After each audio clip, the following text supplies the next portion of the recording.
Lara, you can't just ignore the notices, Vivian Harper said, her voice coated with that fake sweetness that always set my teeth on edge. The gate code must be changed monthly. It's in the bylaws. You're risking the entire neighborhood's security. I looked her straight in the eye. Vivian, that gate? I wrote the firmware controlling the lock. It's encrypted, monitored, and still connected to my server. I decide who gets in, not some overzealous HOA decree. She blinked, surprised for a flicker of a moment, then her practice mask snapped back into place. We have rules, she said, cold and sharp. Sure, I said, but I inherited this house from my father. He built it with his own hands. That gate isn't just a security measure, it's legacy. And I won't let it be a pawn in your power games. My name's Laura Bennett. I'm a software engineer by trade, daughter of a man who believed in privacy, dignity, and standing your ground no matter what. This house, it's more than wood and nails. It's decades of memories, summers spent by the creek behind the property, that old rickety bench my dad built one afternoon when he said, "This place will hold you steady." I still hear his voice in the rustle of those leaves, in the rush of the water. This fight with Vivian and the HOA's creeping overreach is personal. The neighborhood feels like a small town where everyone's eyes and ears are always watching, but privacy still means something here. My home sits at the edge, bordering the creek, wrapped in those memories and family stories. That bench by the water, it's my anchor, a symbol of steadiness and legacy. Every small rule they throw my way, parking fines for a car parked a few inches too far, letters about mailbox height, complaints about minor landscaping, those are cracks forming in the walls of what I've built. But the gate? That's sacred. When Vivian started sending those notices, I thought it was just bureaucracy, paperwork I could handle. Then the unauthorized unlocking happened. My sanctuary was violated. A stranger with the HOA master key slipped inside without notice, no warning, no respect. I began documenting everything, photos, videos, timestamps, every phone call and email from Vivian or her agents. I saved it all. This wasn't about a gate anymore. It was about control, about power. I've always been methodical. Software engineering requires precision, logic, and planning, but this felt like a different kind of problem, one you can't patch with a simple update. It's systemic. My dad never met Vivian Harper, but I'm certain he would have said, "That woman's poking where she shouldn't." I carry his old brass keychain, a little worn but sturdy, in my pocket every day. It's a reminder that some things are worth protecting no matter the cost. Tonight, I'm preparing to push back, not with anger, but with strategy. Because yelling louder doesn't beat power. Outsmarting it does. I want to hear from you. Where are you watching from? Have you ever had to stand up against someone who thought they owned your life or your property? This story isn't just mine. It's about defending what's rightfully ours. Stick around. Things are about to get real. The first rule of HOA battles is patience. The second, know your rights better than they know your fears. Vivian's always quick with her rules and threats, but rules aren't justice. She told me once, "Your gate's code must be changed monthly. That's for community safety." I told her, "My software's tighter than Fort Knox, and if you want to talk safety, how about unauthorized access without notice?" That's when the tone shifted. She no longer sounded like the neighborhood watch, but a power-hungry queen trying to assert control. I wasn't about to let that happen. My family's history with this home runs deep. My dad built it piece by piece, brick by brick. After he passed, this place became my anchor in a chaotic world. That old bench by the creek is where we shared dreams and tough talks. It's where I learned to stand firm. Every time I pass that bench, I remember him and the promise I made to protect what he built. Now I'm protecting more than wood and nails. I'm protecting dignity. The HOA's creeping overreach threatens not just my privacy, but the very spirit of this neighborhood. I won't let them rewrite the rules on my watch. So that's me, Lara Bennett. Engineer, daughter, protector. If you've ever felt that sting of an unjust fight, I get it, and I'm just getting started. The night after that confrontation, I barely slept. Vivian's words echoed in my head. Rules, security, community safety. But the truth felt different. More like control disguised in bureaucracy. I knew she wouldn't stop with the gate, not if I let her. A week later, I came home from work to find the gate wide open. No note, no warning, no call. Just open. My stomach clenched. This wasn't an accident. Someone had used the master key to unlock it without my permission. I snapped a picture with my phone, took a slow breath, and locked it back myself, resetting the digital codes twice for good measure. The next day, I sent an email to Vivian asking who had authorized the entry. No reply. I called the HOA office. Procedures, they said. Community safety. The usual script. But I wasn't buying it anymore. That's when the fines started arriving. One for improper parking, a spot a neighbor complained about because my car was half an inch over the line. Another for landscape violations because a flower pot was too close to the sidewalk, minor, petty. But each one felt like a shove, a message. We're watching. We're in control. I sat at my kitchen table, piles of notices stacked beside me like silent accusations. I remember looking out the window at the creek, the one that's run behind our house since before my dad built this place, and thinking about how something so constant, so untouchable, felt safer than my own front yard. That creek, that bench my dad built under the maple tree, they were anchors, unchanging. Yet here I was, feeling my ground slipping. I knew I couldn't let this snowball. Vivian's HOA wasn't just nitpicking, it was bullying under the guise of rules. I pulled up the community bylaws and read them with fresh eyes, marking every vague clause that could be twisted to their advantage. I also called a local lawyer specializing in HOA disputes. His voice was steady, experienced. "They're trying to bully you, Laura," he said bluntly. "The gate incident is your strongest point. They don't have the right to enter your property without permission, not even the HOA president." His words were a lifeline. I wasn't crazy for feeling invaded. That afternoon, I ran into Marcy, my neighbor across the street, who'd been silent throughout all this. I mentioned the gate incident casually. Her eyes flickered, and for a brief second I caught something. Unease? Fear? Later, Marcy whispered, "You're not the only one they've gone after, but be careful. Vivian's got friends." I nodded, realizing this was bigger than just me. A network of whispered threats, of silent compliance. The bench by the creek came to mind again, its rough wood reminding me. Standing firm is sometimes the only option. At the next HOA meeting, I asked to speak. Vivian eyed me like I just declared war. "Your parking violations are valid," she said, voice sharp, "and you need to adjust your landscaping immediately." I smiled, holding up a printed copy of the bylaws. "Actually, Vivian, according to Clause 4.3, parking complaints require documented warnings before fines can be issued, and the landscape rule is vague at best." A few neighbors nodded. I could feel the room shift. Vivian's expression didn't falter. "We enforce what's best for the community." I leaned in, voice steady. "And when did violating our property rights become best for the community?" That night, I walked down to the bench by the creek. The stars were just coming out, the water murmuring its endless song. I felt my father's presence, steady and calm. This fight wasn't just about rules or fines, it was about respect, about preserving something he gave me, something I vowed to protect. Marcy's words stuck with me long after that quiet conversation by the mailbox. Vivian's got friends, the kind who watch and wait, silent but ready to back her up. I had to know who else was playing along. The next morning, I walked over to Elias Monroe's house. Elias wasn't just any neighbor. He was a fixture here, lived on the street since before the HOA even formed. More than that, he used to sit on the board years ago, before resigning under complicated circumstances. Nobody talked much about why. I found him on his porch, sipping black coffee, eyes distant but sharp. "Morning, Elias," I said, trying to keep my voice steady. He nodded.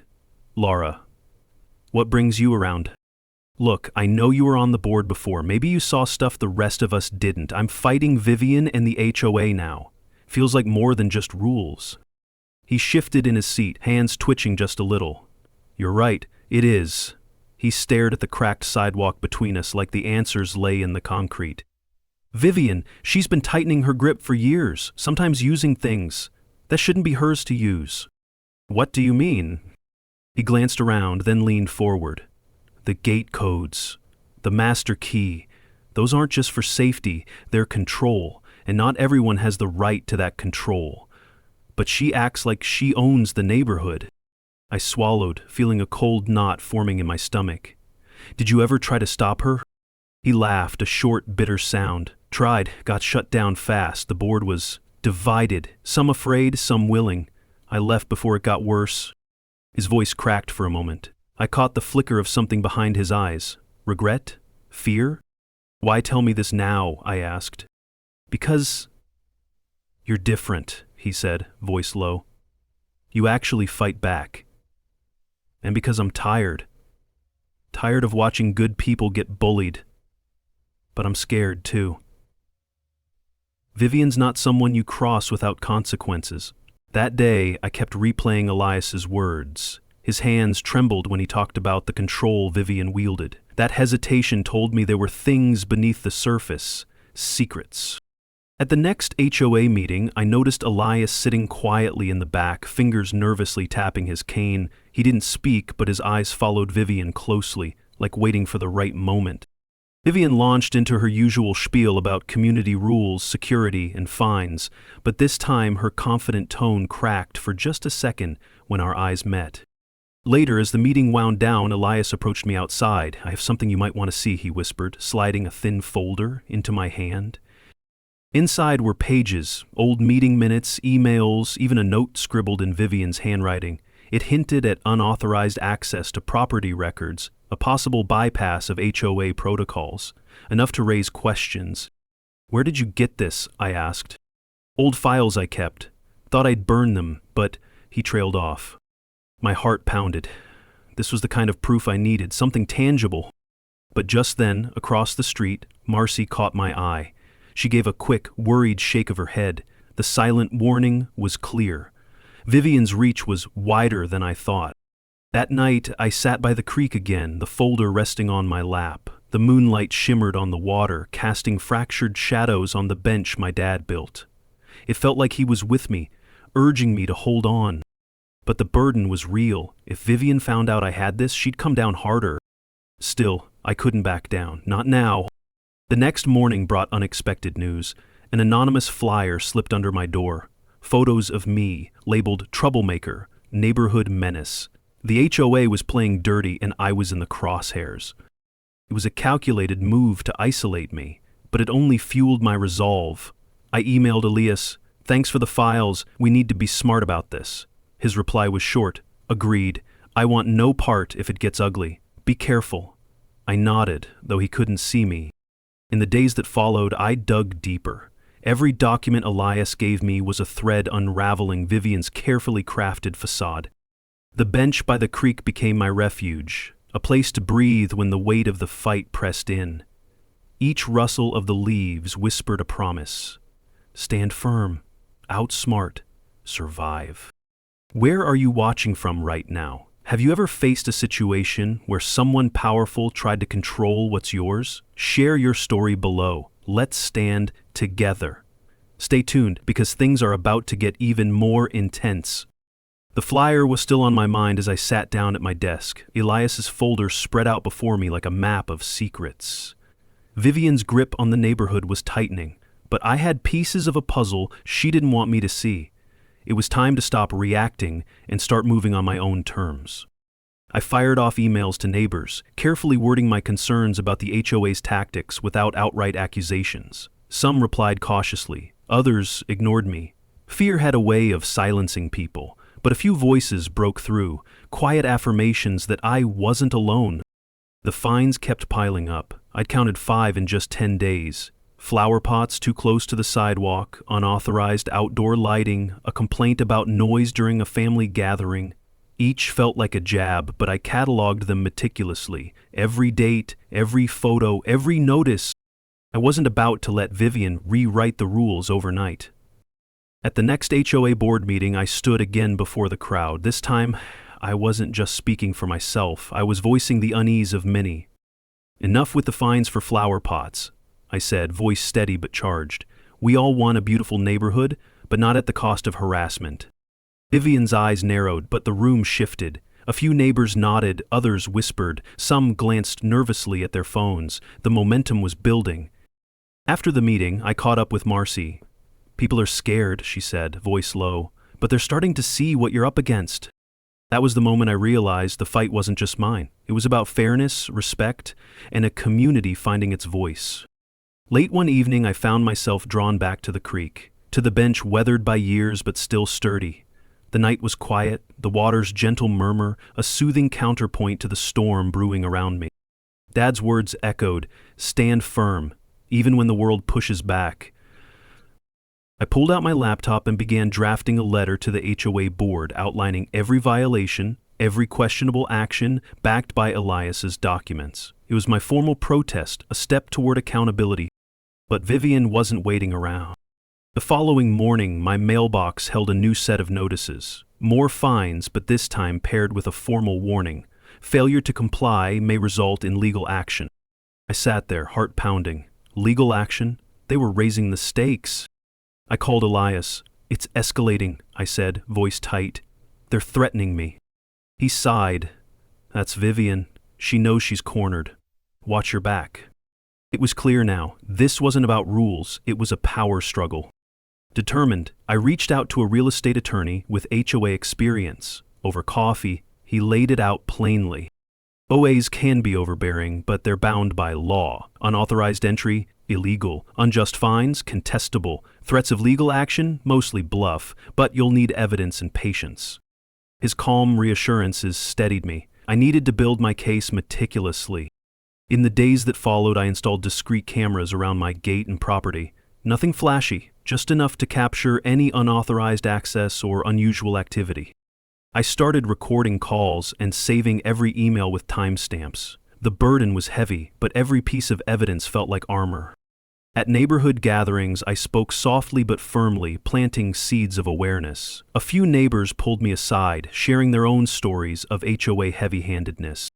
The bench by the creek became my thinking spot, a place to regroup and remember why I was fighting. Not just for me, but for everyone who felt silenced. One afternoon, Vivian cornered me outside the community center. "You're making this personal, Lara," she said, eyes cold. "This isn't a game." "It's personal because you crossed a line," I shot back. "You unlocked my gate without permission. You threatened my family's home." She scoffed. "You're overreacting." "I'm protecting what my father built," I said, stepping closer. "And I won't stop." She smiled thinly, but I saw the flicker of doubt. That night I couldn't sleep. The fight was real, and so were the stakes, but every challenge strengthened my resolve.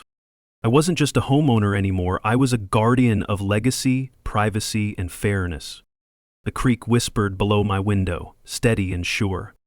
The weight of the fight settled heavily on me as I descended the basement stairs that evening. The single bare bulb overhead flickered erratically, casting uncertain shadows that danced on the cracked concrete walls. Dust hung thick in the stale air, settling over forgotten crates and stacks of weathered boxes. I'd avoided this part of the house for years, a cavern of old memories and long-buried secrets. But tonight, something pushed me forward, a gut feeling whispering that what I needed was down here. I crouched beside an ancient wooden trunk, the rusted latch protesting as I pried it open. Inside lay decades of family relics, yellowed letters tied with faded ribbons, sepia photographs curling at the edges, and beneath the piles a thick manila envelope marked HOA documents. My father had clearly saved these, keeping records of the neighborhood's slow unraveling under HOA control. As I sifted through the papers, the creak of the floorboards behind me startled my breath. Ignoring it, I pulled out a small, worn voice recorder wrapped carefully in an oil-stained rag. It felt oddly out of place. Pressing play, a crackling voice filled the basement. Cold, precise, unmistakably Vivian Harper's. She spoke calmly about gate access protocols, unauthorized residents, and veiled warnings about handling dissenters. Her tone was businesslike, but beneath it lurked menace. My pulse hammered. This was no casual harassment. Vivian had weaponized the HOA to seize power quietly, crushing anyone who opposed her. The basement walls seemed to close in, the air thick with betrayal and decades of silence. I tucked the documents and recorder into my bag, my mind racing with the implications. Vivian's overreach ran deeper than I dared imagine. Upstairs, the kitchen was bathed in the pale glow of my laptop screen. Outside, the creek whispered its eternal song. Through the window, the old wooden bench stood silent under the maple tree, a steadfast sentinel against time. My father's voice echoed in my memory, steady and resolute. Protect what matters, no matter the cost. I spread the papers on the table, starting to catalog dates, meeting minutes, and audio clips. Every detail was a piece unraveling Vivian's carefully constructed facade. Suddenly, a soft knock echoed through the house. Marcy stood hesitantly at the door, eyes darting nervously. "I heard what you found," she whispered, glancing back down the street. "Be careful, Lara. Vivian isn't just the HOA president. She's got allies in places you wouldn't expect." Her words sent a chill through me, but I squared my shoulders. "I'm ready." The days that followed were a relentless blur. Phone calls to my attorney, late-night research sessions, and installing discreet surveillance cameras around the gate and property. The gate lock had become more than a symbol of privacy. It was the front line of a battle I couldn't afford to lose. Whispers grew louder among neighbors. Some cautiously voiced their support, others remained silent, fearful of crossing Vivian's influence. Still, the tide was turning. At the next HOA meeting, tension hung thick in the air. Vivian began her usual defensive spiel, but I was ready. I stepped forward and laid out the evidence. The minutes, the emails, and the recording. Eyes widened as the crowd absorbed the weight of proof. Vivian's confident veneer cracked. I met her gaze and said firmly, "You've lied under oath, violated residents' privacy, and abused your power." Her mouth opened, then closed, silenced by the overwhelming evidence. Later that night, I sat alone by the creek, the bench rough beneath my fingertips. The water moved steadily, a soft, reassuring presence. I let the cool air fill my lungs, feeling the fight was far from over, but the first cracks in Vivian's armor had formed. Dad's voice whispered again, "Stand firm, even when the world pushes back." Hope flickered in the darkness. The red light blinked steadily from the corner camera, a silent sentinel watching over the gate that had become my front line. Sitting at my kitchen table, the hum of my laptop and the distant murmur of the creek outside blended into a strange kind of soundtrack. Quiet but charged. I'd installed that camera myself, along with a few others, each aimed at vulnerable spots. It was a small victory, but a critical one. Control, after all, starts with observation. Days slipped past in a blur of reviewing footage, archiving emails, and endless phone calls with my lawyer. Each call pulled me deeper into the legal web of HOA bylaws, property rights, and the limits of authority. My mind raced with possibilities and consequences. I could feel the stakes rising. But I wasn't backing down.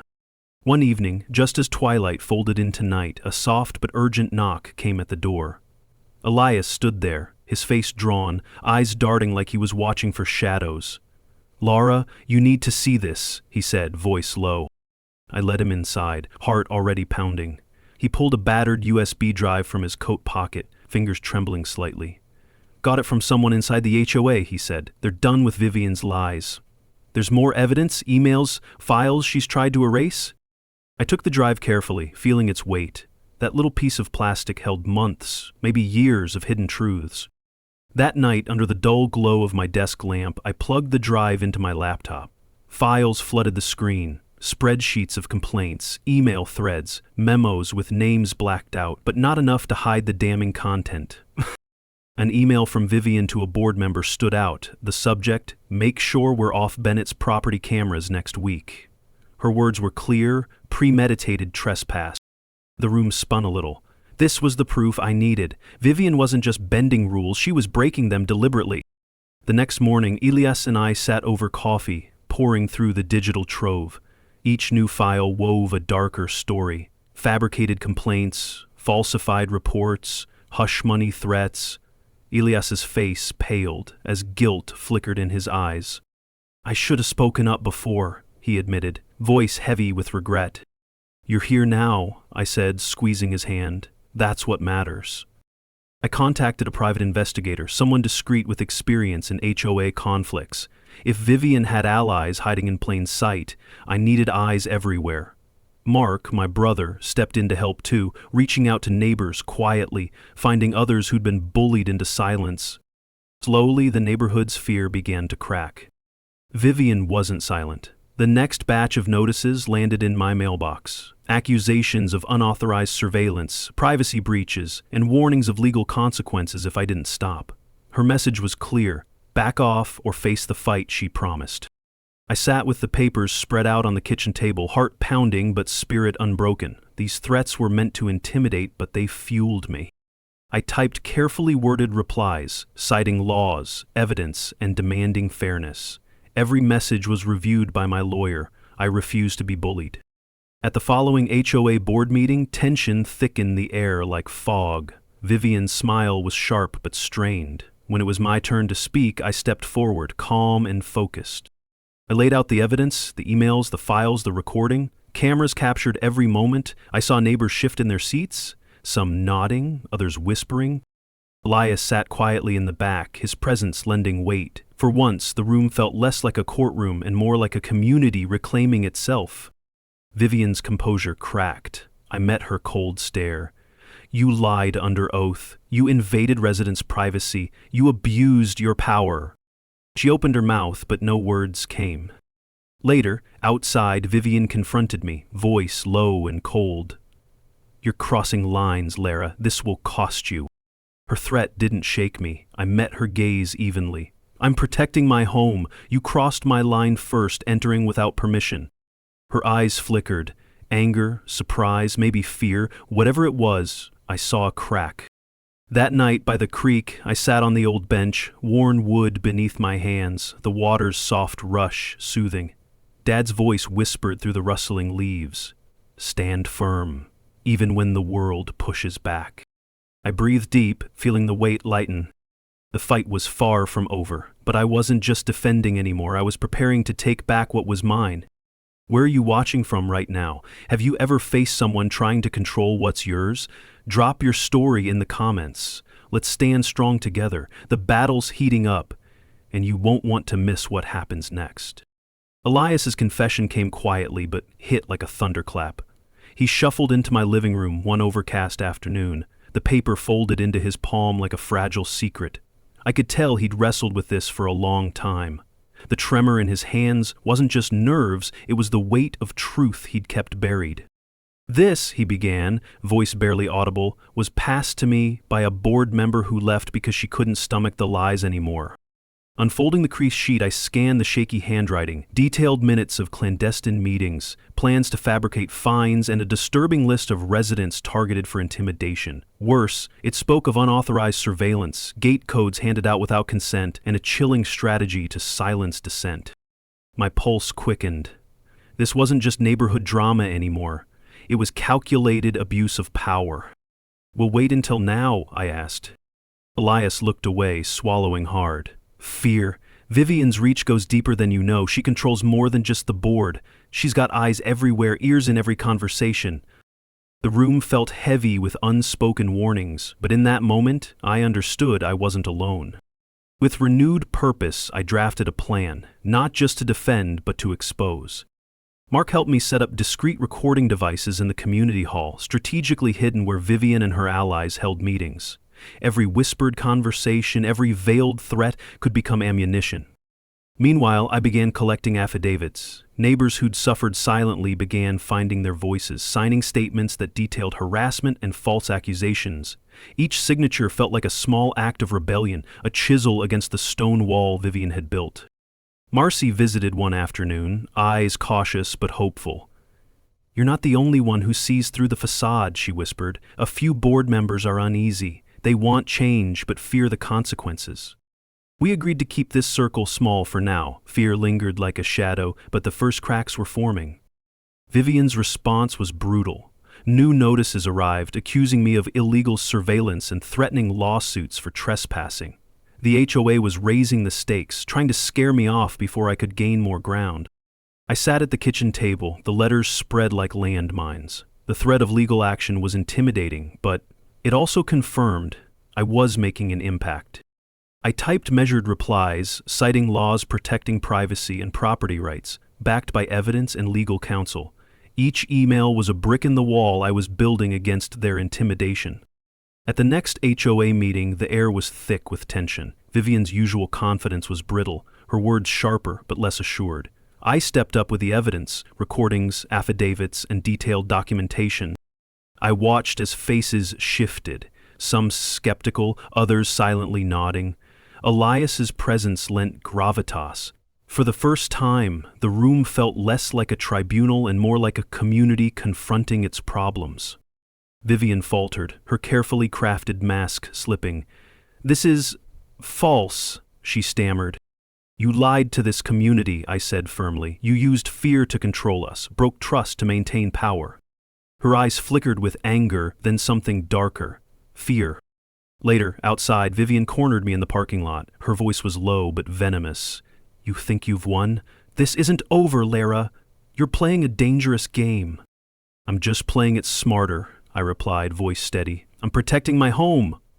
"Something you clearly forgot." She glared, then turned sharply and walked away. For the first time, she looked vulnerable. That night, I sat on the bench by the creek, the rough wood familiar beneath my hands. The water's gentle rush soothed the storm inside me. Dad's words echoed, steady and clear. "Stand firm, even when the world pushes back." The fight was far from over, but I was no longer alone. Together, we had strength. The neighborhood was changing, but not how Vivian hoped. The quiet murmurs of support that had once been little more than whispers were growing into a steady hum. Slowly but surely, neighbors who had avoided eye contact at the mailbox now nodded when I passed, some even sharing their stories under hushed breath. Fear had dominated this community for years, but it was beginning to crack. Mark and I decided to hold a small gathering at the park near the creek, the same bench my dad had built, now a symbol far beyond my family's history. As the sun sank low behind the trees, casting long shadows over the grass, a dozen or so neighbors gathered, hesitant but hungry for change. The air was crisp and alive with possibility. Standing in front of the group, I told them everything: the unauthorized entry through the gate, the incriminating files Elias had shared, the recordings and affidavits that proved Vivian's abuse of power. Their faces reflected shock, anger, and relief that someone had the courage to fight back. "This fight isn't mine alone," I said, voice steady but firm. "It's about all of us. It's about respect, fairness, and reclaiming our neighborhood from fear and intimidation." Marcy stepped forward, eyes bright despite the weight of years of silence. "I've lived here over 20 years, she said softly. "For so long we've felt powerless. But hearing this, seeing the proof, maybe now we can stand up together." A ripple of agreement swept through the crowd. The bench by the creek, once just a place of memories, had become a rallying point, a quiet fortress of hope. But Vivian wasn't going to let that happen without a fight. The next morning, a stack of new notices arrived in my mailbox. Accusations of unauthorized surveillance, claims of harassment of HOA officials, and threats of trespassing charges over the cameras I'd installed. The language was cold and legalistic, but the message was clear: back off or face consequences. I sat with the paper spread across my kitchen table, heart pounding but resolve hardening. These were no longer warnings. They were weapons meant to intimidate, to silence me. I called my lawyer, the words spilling out quickly. "They're escalating." "Good," he said, his voice calm and steady. "Means you're hitting a nerve. Keep every notice, every communication. We'll use it all." I dove back into reviewing the camera footage, watching every frame for signs of tampering or unauthorized access. Each clip was proof, a digital footprint proving Vivian's board had no right to cross onto my property. Elias and I worked late into nights, piecing together the timeline of abuses. The hesitant man I'd met months ago was now resolute. He agreed to testify if it came to that, his guilt replaced by determination. At the next HOA meeting, the room buzzed with tension. Vivian's usual smirk was strained, her eyes darting nervously as I presented our latest findings: videos of board members entering homes without permission, recorded plans to intimidate residents. Murmurs grew louder, the crowd shifted uneasily, caught between loyalty and doubt. Vivian's mask finally cracked. "You're accusing us of conspiracy?" she spat, voice sharp. "No," I said firmly. "I'm accusing you of abusing the trust we gave you." Her glare was fierce, but beneath it lay something fragile, the first sign of fear. After the meeting, Marcy approached, cautious but hopeful. "More neighbors want to come forward," she said quietly. "It's bigger than any of us thought." The weight of the battle pressed heavily on me, but beneath it a new strength grew. The fight was no longer mine alone, it belonged to all of us. That night I returned to the creek. The bench beneath my hands was rough with age, but steady as ever. The water flowed endlessly, a reminder that time and truth move forward, no matter the obstacles. Dad's voice echoed in my mind. You're not just protecting a home, you're protecting a community. The battle was far from over, but together we had momentum, and that momentum was unstoppable. The air in the neighborhood had shifted. It wasn't just the usual unease that followed every HOA meeting anymore. Whispers began weaving through the streets, passing from porch to porch like sparks on dry grass. I caught more than a few lingering looks. Neighbors who had once avoided me now paused to say hello or quietly asked how they could help. Hope was taking root, fragile but persistent. One afternoon, as I reviewed footage from the cameras, Marcy pulled me aside near the community center. Her voice was low, cautious. "There's someone else," she said, eyes flickering toward the street. "Another board member. Quiet, mostly stays in the background, but she's been watching all this unfold. She wants to talk." My heart quickened. An ally inside the HOA? It was more than I dared hope for. We arranged to meet that evening at my house. The sun was sinking, casting golden light through the curtains and warming the worn wooden floor. The bench by the creek hovered in my mind, a symbol of steady endurance, a promise of strength to come. When the doorbell rang, I opened it to find Jessica. I'd seen her at meetings, a quiet figure who rarely spoke up. Her eyes were tired but held a fierce determination. "I didn't know who else to trust," she whispered as she stepped inside. Over cups of tea, Jessica unfolded her story. She'd joined the HOA board years ago believing she could help, but Vivian's control was suffocating. She'd witnessed fabricated fines, orchestrated complaints, and backroom deals designed to silence dissent. The fines, the threats, it wasn't about rules, Jessica said, voice shaking. It was about power. Vivian wanted to break us, to keep us small. She handed me a thick folder of documents, emails, financial records, and audio files. Each page was a shard of truth, a crack in Vivian's carefully polished facade. I felt the burden of this evidence settle deep inside me. With Jessica's courage, the walls Vivian had built around her lies were crumbling fast.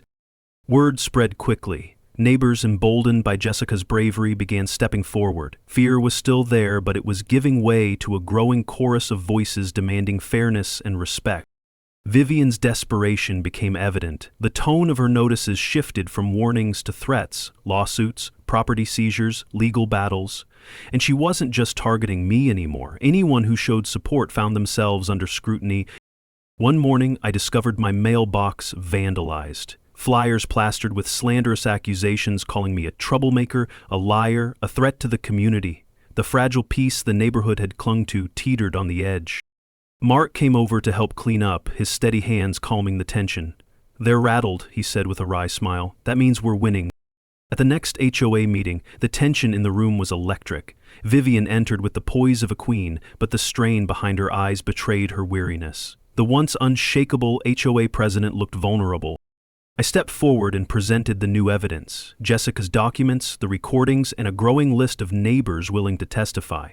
Whispers rippled through the crowd, shifting loyalties, becoming visible in exchanged glances. Vivian's face hardened. "This is a coordinated attack," she accused, voice sharp as a blade. Her eyes swept over the room, searching for allies. I met her glare unflinchingly. "It's a call for accountability. You forgot who you serve." The tension snapped like a wire stretched too thin. After the meeting, Vivian confronted me in the parking lot. Her voice was icy, laced with menace. "You think you've won? This isn't over, Lara." "I know it isn't," I replied evenly, "but you're losing, and the community is watching." Her glare sharpened, but I caught a flicker of doubt behind it. The once unshakable queen was beginning to see her reign unravel.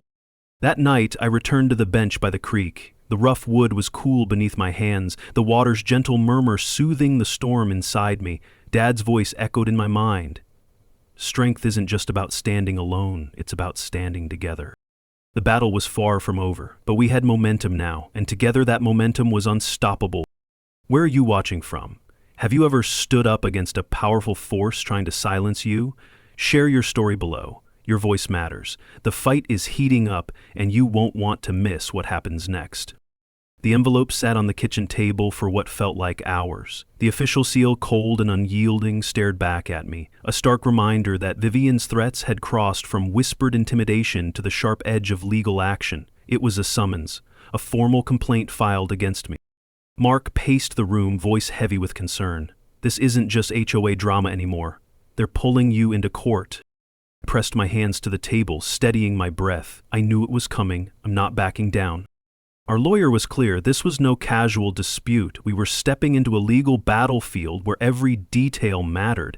Emails, videos, affidavits, every piece of evidence had to be flawless. There would be no margin for error. The following days blurred into nights filled with cross-checking files, scanning documents, and reviewing footage. Elias came over several times, his face lined with the weight of past silence and present responsibility. His hands, once shaky, now handled the files with quiet determination. We reconstructed the timeline of abuses, linking each event like stepping stones toward justice. Neighbors, once silenced by fear, began to rally. Marcy, Jessica, and others came forward with signed affidavits ready to testify. Their voices, once whispers behind closed doors, were now declarations of truth. Vivian's response grew more desperate. She filed motions to dismiss, lobbed vague accusations, and threw legal barbs meant to distract and intimidate. But her defenses weakened under the weight of our mounting evidence. One afternoon, reviewing recordings, I froze. Vivian and several board members spoke in hushed tones about an emergency plan to seize properties from those resisting the HOA's authority. The words cut deep. This wasn't just a power struggle anymore. It was a threat to our homes and our very lives. I immediately shared the recording with my lawyer. The stakes shifted. This was a battle not just for fairness, but for survival. That evening, in the town hall's drafty room, with windows rattling against the autumn wind, I addressed the growing crowd. Faces filled with a mixture of hope and fear looked back at me. This fight is bigger than one person, I said, voice raw but resolute. It's about protecting our homes from those who would take them with lies and intimidation. Applause swelled, a ripple turning into a wave. For the first time, the neighborhood felt united, bound not just by anger, but by hope. Back home, I walked to the creek, the bench standing firm as ever under the fading light. The water whispered its endless song. I sat, feeling the weight of the fight settle, but also the strength beneath it.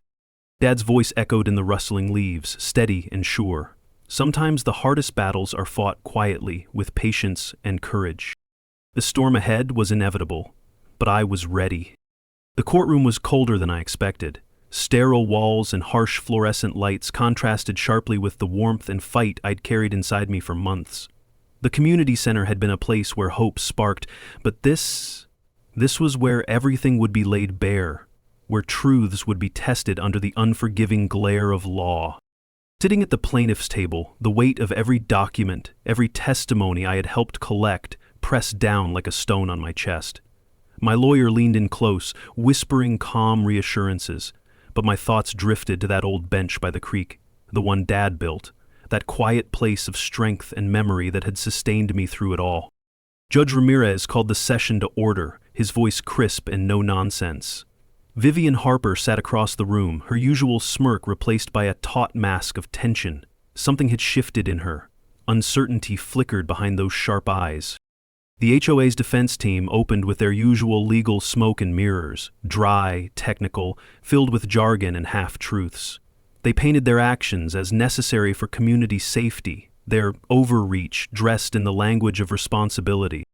When it was my turn, I stood up. My knees shook, but my voice was steady. "This isn't just about me," I said, looking out at the crowd and then at the judge. "I'm standing for every neighbor who's been silenced, harassed, and stripped of their dignity under Vivian Harper's rule." I recounted the unauthorized entry through my gate, a violation not just of property but of trust, the fabricated fines that piled up like bricks against my front door, the invasive surveillance that turned our neighborhood into a panopticon. Every word carried the weight of years of frustration, fear, and now, courage. As I spoke, I noticed faces in the audience, neighbors who had lived through these moments, their eyes wet with unshed tears, nodding subtly. This was no longer a lonely fight. Elias was next on the stand. His voice was shaky at first, but grew stronger with every sentence. He detailed the clandestine meetings, the strategy sessions where fines were manufactured and intimidation was weaponized. When he pulled out the internal emails and recordings, Vivian's composure visibly faltered. Following him, Marcy and Jessica told their stories. Nights spent awake with worry, gardens destroyed by arbitrary HOA rules, the constant paranoia that came with living under a regime that watched and punished. Each testimony landed like a hammer blow to Vivian's defenses. The truth bled through the cracks she'd tried to seal. When Vivian finally took the stand, desperation painted her every word. Denials came fast, accusations of conspiracy, claims that she was protecting the community's best interests, but the steel in her voice wavered under the relentless tide of evidence. At one point, a recording played, a whispered conversation between board members, raw and unguarded. Vivian's voice, cold and venomous, hissed, "We'll make sure the Bennetts regret this." I caught Vivian's eye and said firmly, "You abused your power. You betrayed the community's trust." Her lips pressed into a thin line, eyes flashing with something I couldn't quite place. Fear, maybe. The mighty queen was cracking. Outside the courthouse, a crowd waited, neighbors holding handmade signs of support, their faces resolute. I spotted Mark near the front and managed a tired smile. We had come so far, but the fight had left its mark. The judge's ruling was unequivocal. Vivian Harper was found guilty of abuse of power, unauthorized property entry, and intimidation tactics. All fines against me were dismissed. She was ordered to pay restitution, face penalties, and was removed from her position on the HOA board. The room erupted in a quiet but powerful wave of applause. Relief mingled with triumph, the community exhaling a breath held too long. Later, I found myself sitting on the bench by the creek again. The water flowed steadily, washing away the tension from my shoulders. The rough wood beneath my fingers was worn smooth by time and touch, a reminder of endurance and legacy. Dad's voice seemed to whisper on the wind, steady and sure. Justice isn't only about winning. It's about standing for what's right, even when it's hard. The neighborhood could breathe easier now. The fight had been long, grueling, but dignity had been restored.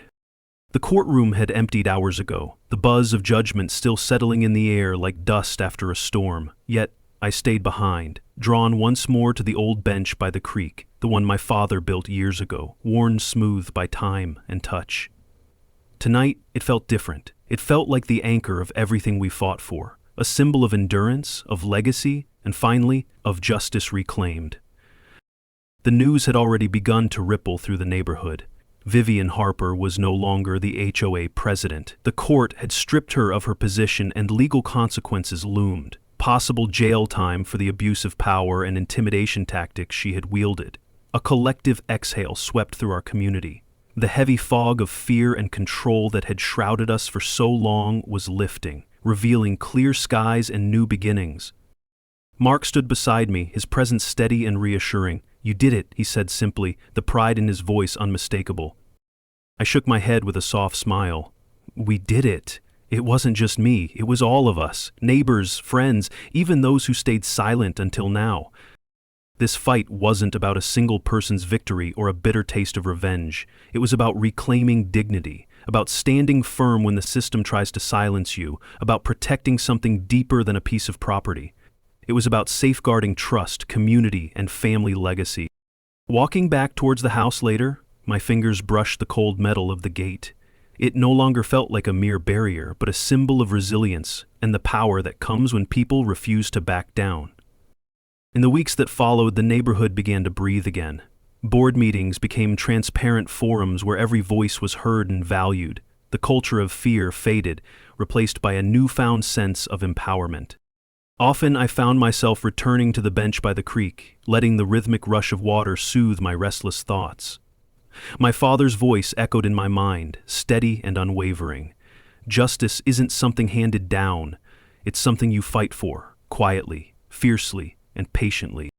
I came to realize this story wasn't mine alone. It belonged to anyone who had ever felt powerless beneath the weight of unjust authority.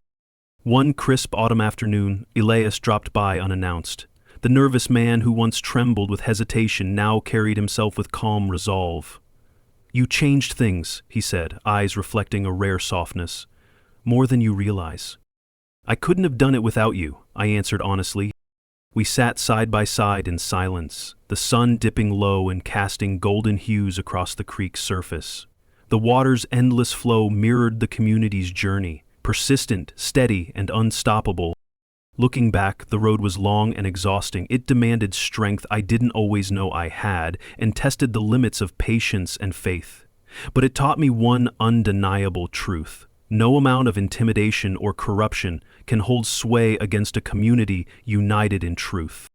My home stands safe once more. The legacy my father left me remains intact, and that humble bench by the creek, the silent witness to years of struggle, reminds me daily that sometimes the most powerful battles are fought not with noise or fury, but with quiet courage, steadfast hope, and unwavering determination. Have you ever faced a fight like this? A time when standing up for what's right felt overwhelming but necessary? Share your story in the comments below. Where are you watching from? Your voice matters, and together we build communities stronger than any fear or injustice.